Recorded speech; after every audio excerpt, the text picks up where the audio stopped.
성부와 성자와 성령의 이름으로 아멘. 말씀은 너희에게 가까이 있다. 너희 입과 마음에 있다. 주님, 성령의 빛으로 저희 눈을 여시어 주님의 길을 보게 하시고 저희 귀를 여시어 말씀을 듣게 하소서. 아멘.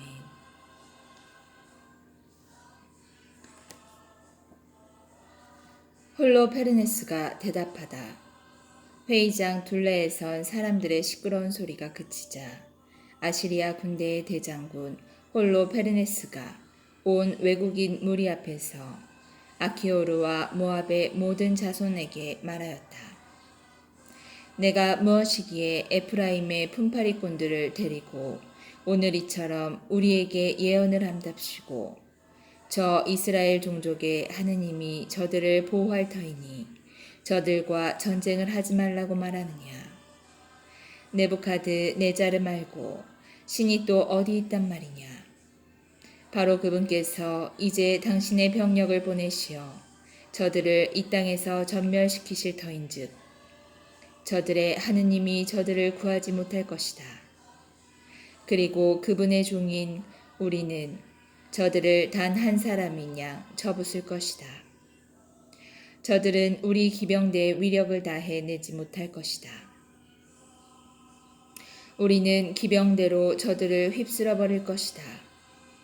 그리하여 저들의 산은 저들의 피로 젖고 평야는 저들의 시체로 가득 차리니 저들의 발자국마저 우리 앞에서 남아나지 않을 정도로 저들은 완전히 멸망할 것이다.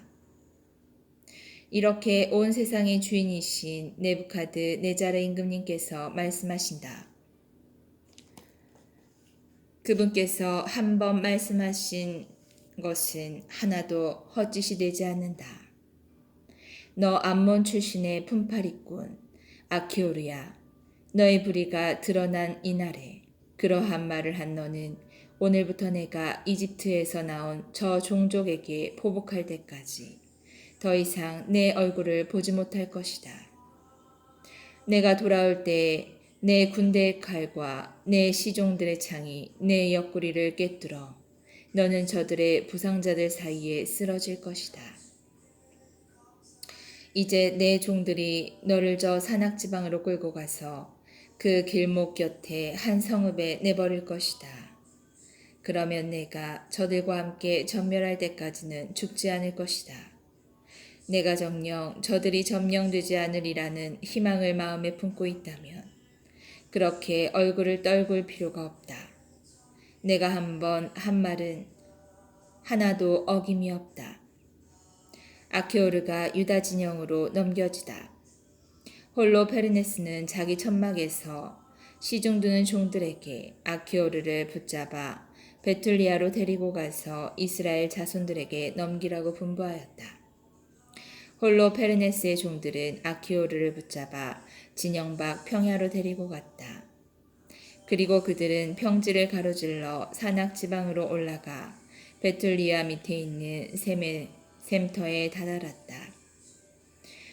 산 꼭대기에 있는 성읍 사람들이 그들을 보자 무기를 들고 산 꼭대기에 있는 그 성읍에서 나왔다. 또 돌팔매질을 하는 사람들은 모두 돌을 던져 그들이 올라오지 못하게 막았다. 그들은 산 아래로 들어가 아키오르를 묶어서 그곳 산발치에 던져둔 채 저희 주인에게 돌아갔다.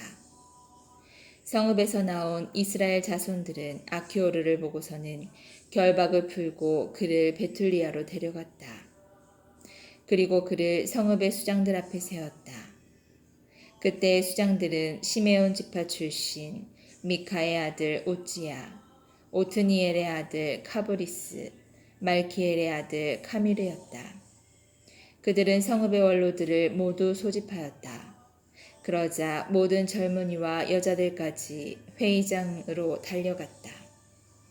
사람들이 아키오르를 온 백성 한가운데에 세우자 우찌야가 그에게 어떻게 된 일이냐고 물었다. 아키오르는 홀로페르네스가 회의를 연 일과 자기가 아시리아인들의 수장들 한가운데에서 한 말이며 홀로 페르네스가 이스라엘 집안을 두고 거만하게 짓거린 말을 그대로 전하였다. 그러자 백성은 엎드려 하느님께 경배하며 부르짖었다. 주 하늘의 하느님, 저들의 교만을 내려다 보십시오.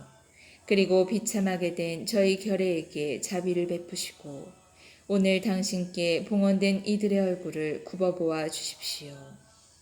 그리고 나서 그들은 아키오르를 위로하며 크게 칭송하였다. 우찌아는 아키오르를 회의장에서 데리고 나가 자기 집으로 가서 원로들을 위하여 술잔치를 베풀었다. 그리고 그들은 그날 밤을 새우며 하느님께 도움을 청하였다.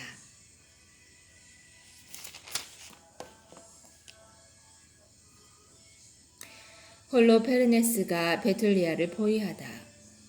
이튿날 홀로 페르네스는 전 군대와 보충부대로 편입된 모든 병사에게 진을 걷어 베툴리아로 출발하면서 산악지방으로 올라가는 길목들을 점령하고 이스라엘 자손들과 싸우라고 명령하였다.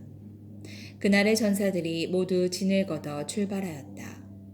그들 군대의 병력은 보병이 17만, 기병이 12,000이었으며 이 밖에도 물자와 또 그것을 나르는 보졸들이 있었다.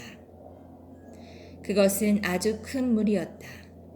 그들은 베툴리아 근처 넓은 계곡의 샘 옆에 진을 쳤다. 그 진의 너비는 도탄을 넘어 벨바임까지 이르고 길이는 베툴리아에서 이즈르엘 맞은쪽에 있는 키아몬까지 이르렀다. 그들의 무리를 본 이스라엘 자손들은 깜짝 놀라 서로 말하였다. 이제 저자들이 온 땅을 먹어치워 버리겠구나. 어떠한 높은 산도 어떠한 골짜기도 어떠한 언덕도 저들의 무게를 견디어 내지 못하겠구나. 그러면서 그들은 저마다 병기를 들고 탑마다 불을 피우고서는 그날 밤을 새우며 망을 보았다. 이틀째 되는 날 홀로 페르네스는 베툴리아에 있는 이스라엘 자손들이 보는 앞에서 자기의 온 기병대를 이끌고 나왔다. 그리고 이스라엘 자손들의 성읍으로 가는 길목들을 살펴보고 샘들을 돌아본 다음에 그것들을 점령하고 나서 군사들이 초소를 세워놓고 자기의 병사들이 있는 곳으로 돌아갔다. 그때 에사우 자손들의 모든 수장과 모압 백성의 모든 수령과 해안 지방의 장수들이 홀로 페르네스에게 가서 말하였다. 주인님께서는 이 말씀을 들으시어 주인님의 군대가 손실을 입지 않게 하시기를 바랍니다. 이스라엘 자손들의 이 백성은 자기들이 가진 창이 아니라 자기들이 사는 산들이 높은 것을 믿고 있습니다. 그들이 사는 산들의 꼭대기로 오르는 일이 쉽지 않기 때문입니다. 그러니 이제 주인님, 대열을 갖추고 싸우는 전투에서 하듯이 그들과 전투에서는 안 됩니다. 그래야 주인님의 병사들 가운데에서 한 사람도 쓰러지지 않을 것입니다. 주인님께서는 진영에 머무르시면서 주인님이 군대에 속한 이들은 한 사람도 빠뜨리지 말고 아껴두십시오. 그리고 주님의 종들을 시켜 저 산발치에서 흘러나오는 샘을 장악하게만 하십시오. 베툴리아의 모든 주민이 저 샘에서 물을 길어 먹습니다. 그러니 그들은 목말라 죽게 되어 마침내 자기들의 성읍을 넘길 것입니다. 그동안 저희와 저희 병사들은 부근의 여러 산 꼭대기에 올라가 거기에 진을 치고 저 성읍에서 한 사람도 나오지 못하도록 지키겠습니다. 그들은 물론 여자들과 아이들도 굶주림으로 쇠약해져서 칼이 그들에게 닿기도 전에 자기들이 사는 길거리에 쓰러져 널릴 것입니다. 이렇게 하면 그들이 주인님을 평화롭게 맞아들이지 않고 반역한 죄에 대하여 혹독한 보복을 하실 수 있을 것입니다. 그들의 말이 홀로 페르네스와 그의 모든 시종의 마음에 들어 홀로 페르네스는 그들이 말한 대로 하라고 명령하였다. 그리하여 암몬 자손들과 군대는 아시리아인 1,500명과 함께 앞으로 나아가 계곡에 진을 치고 이스라엘 자손들의 물길과 샘들을 점령하였다. 에사우의 자손들과 암몬 자손들도 올라가서 도탄 맞은쪽 산악 지방에 진을 쳤다. 그리고 자기들 가운데 일부를 남쪽과 동쪽으로 곧 에그레벨 맞은쪽으로 보냈다. 에그레벨은 모크무르 마른네 위의 쿠스 부근에 있다. 아시리아인들의 나머지 군대는 평야에 진을 쳐 온 땅을 뒤덮었다. 그들은 천막과 물자가 수없이 펼쳐져 아주 큰 무리를 이루었던 것이다. 이스라엘 자손들은 주 저희 하느님께 부르짖었다. 적군들이 모두 자기들을 포위하여 그들에게서 빠져나갈 방법도 없고 용기를 잃고 말았던 것이다. 아시리아의 온 군대, 그들의 보병대와 병거대와 기병대가 이스라엘 자손들을 34일 동안 에워쌌다. 마침내 베틀리아의 모든 주민이 물을 받아 놓은 그릇마다 물이 떨어지고 저수동굴은 바닥이 났다. 마실 물을 일정량만 배급받았기 때문에 그들은 단 하루도 물을 실컷 마실 수가 없었다. 아이들은 생기를 잃고 여자들과 젊은이들은 목이 말라 기력을 잃어 성읍의 길거리와 성문 통로에 쓰러졌다. 이제 그들은 힘이 하나도 없었다. 그러자 젊은이 여자 아이 할 것 없이 온 백성이 우찌야와 성읍의 모든 수장에게 몰려들어 원로들이 다 있는 앞에서 큰 소리를 지르며 말하였다. 하느님께서 여러분과 우리 사이를 판가름하시기 바랍니다. 여러분은 아시리아인들과 화친을 맺지 않아 우리에게 큰 불의를 저질렀습니다. 이제 우리를 도와줄 사람은 아무도 없습니다. 우리가 목이 마르고 기운이 다 빠져서 그들 앞에 쓰러져 널리도록 하느님께서는 우리를 그들 손에 팔아넘기셨습니다. 그러니 저들을 불러들여 이 온 성읍을 홀로페르네스의 병사들, 그의 모든 군대의 전리품으로 넘기십시오. 우리에게는 그들의 노획물이 되는 편이 낫습니다. 우리는 정말 종이 되겠습니다. 그러면 적어도 목숨은 부지할 뿐더러 우리 아이들이 죽어가는 모습을, 아내와 자식들의 목숨이 끊어지는 모습을 우리 눈으로 보지 않게 될 것입니다. 우리는 하늘과 땅의 이름으로 또 우리의 죄와 우리 조상의 죄악에 따라 우리에게 보복하시는 우리 하느님, 우리 조상들의 주님 이름으로 여러분에게 간청합니다. 우리가 말한 대로 바로 오늘 실행해 주십시오. 온 회중 가운데에서 그 울음소리가 일제히 터져나왔다. 그리고 그들은 주 하느님께 큰 소리로 부르짖었다. 그때 우찌야가 그들에게 말하였다. 형제들이여, 용기를 내십시오. 닷새만 더 견디어냅시다. 그동안에 주 우리 하느님께서 당신의 자비를 다시 우리에게 돌리실 것입니다. 그분께서 우리를 마냥 내버려 두지는 않으실 것입니다. 만일 닷새가 지나도 우리에게 아무런 도움이 오지 않으면 여러분의 말대로 하겠습니다. 그러나 우찌야는 백성을 해산시켜 저마다 자기 자리로 돌아가게 하였다. 그들은 여자들과 아이들을 집으로 돌려보내고서 성읍의 성벽과 탑으로 올라갔다. 성읍은 침울한 분위기 속에 가라앉았다.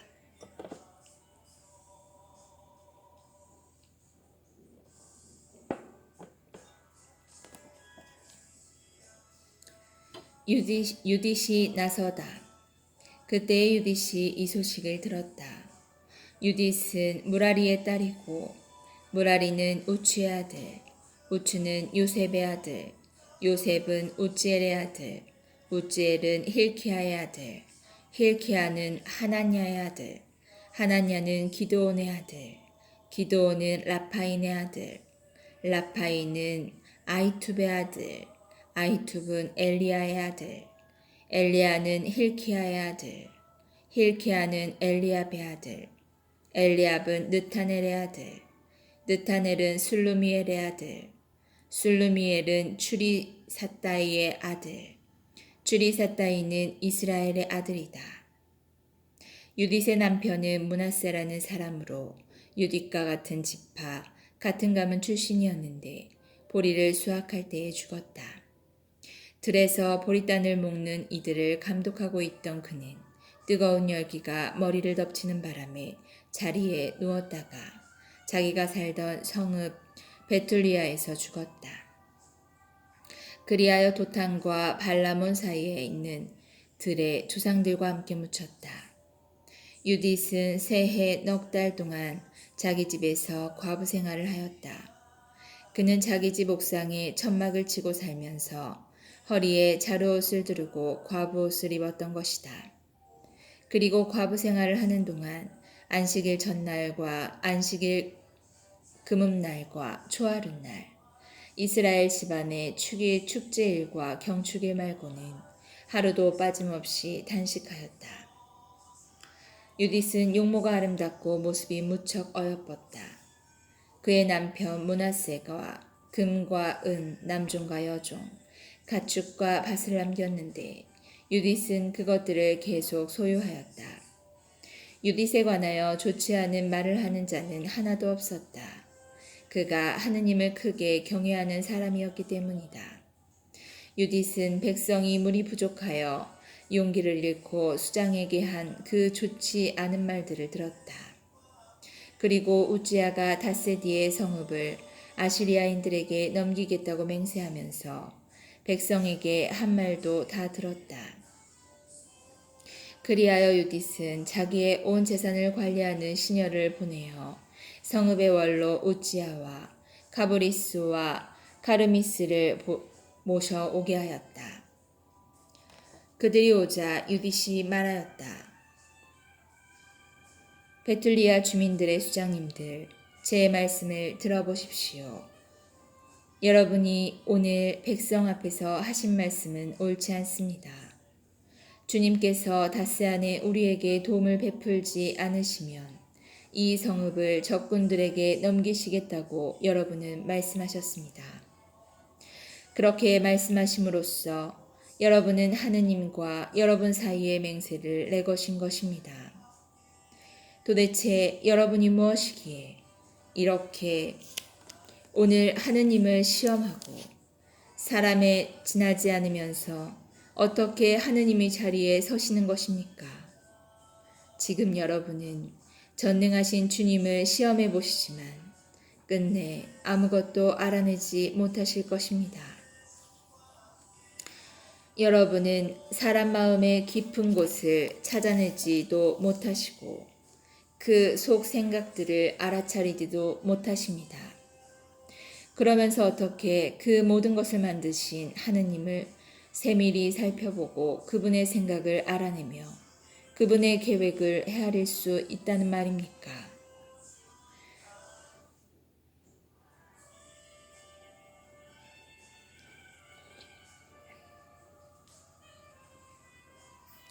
안 됩니다.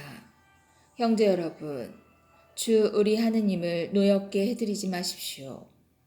하느님께서는 닷새 동안 우리를 도우실 뜻이 없으시더라도 당신께서 원하시는 때에 우리를 보호하실 수 있는 권능을 또 적군들 앞에서 우리를 전멸시킬 수 있는 권능을 가지고 계십니다.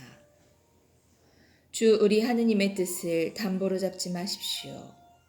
하느님께서는 사람과 달리 협박할 수 있는 대상이 아니고 인간과 달리 부추길 수 있는 대상이 아니십니다. 그러니 하느님에게서 구원이 오기를 고대하면서 우리를 도와주십사고 그분에게 간청합시다. 당신 마음에 드시면 우리의 목소리를 들어주실 것입니다. 사실 우리 세대에는 우리의 어느 지파, 어느 가문에서도 또 어느 시족, 어느 성읍에서도 이전처럼 손으로 만든 신들에게 경배하는 일이 일어난 적이 없고 오늘날에도 일어나지 않고 있습니다. 바로 그 일 때문에 우리 조상들은 사륙과 약탈을 당하고 우리의 적들 앞에서 무참히 파멸하였습니다. 그러나 우리는 그분 말고는 다른 신을 알지 못합니다. 그러므로 그분께서 우리나 우리 결의 가운데 아무도 업신 여기지 않으시리라고 우리는 희망할 수가 있습니다. 그렇지만 우리가 함락되는 날에는 온 유다도 넘어가고 우리의 성소도 약탈당할 것입니다. 그러면 하느님께서는 성소가 더럽혀진 그 잘못을 우리 자신의 피로 갚게 하실 것입니다. 그분께서는 우리가 어디에서 종살이를 하든지 그곳에 이민족들 사이에서 동포들이 학살당하고 온 나라가 유배로 끌려가고 상속 토지가 황폐해지는 일이 우리에게 들이닥치게 하실 것입니다. 그리하여 우리는 우리의 종으로 사들이는 자들 앞에서 조롱거리와 우색거리가 될 것입니다. 그리고 우리는 종살이를 하면서 아무런 은혜도 입지 못할 것입니다. 주 우리 하느님께서는 그것을 치욕으로 돌려놓으실 것입니다. 그러니 이제 형제 여러분, 우리가 동포들에게 모범을 보입시다. 그들의 목숨이 우리에게 달려있고 성소가 하느님의 집과 제단이 우리에게 좌우되기 때문입니다. 모든 것이 그러하더라도 주 우리 하느님께서 감사를 드립시다. 그분께서는 우리 조상들에게 하신 것처럼 지금 우리도 시험하고 계십니다. 하느님께서 아브라함에게 어떻게 하셨는지, 이삭을 어떻게 시험하셨는지, 그리고 야곱이 시리아의 메소포타미아에서 외숙 라반의 양떼를 칠 때 무슨 일이 일어났는지 생각해 보십시오. 그들의 마음을 시험하시려고 그들에게 불같은 시련을 주신 것입니다. 그분께서는 우리에게도 그냥 보복을 하지 않으십니다. 주님께서는 당신께 가까운 이들을 깨우쳐 주시려고 채찍질 하시는 것입니다.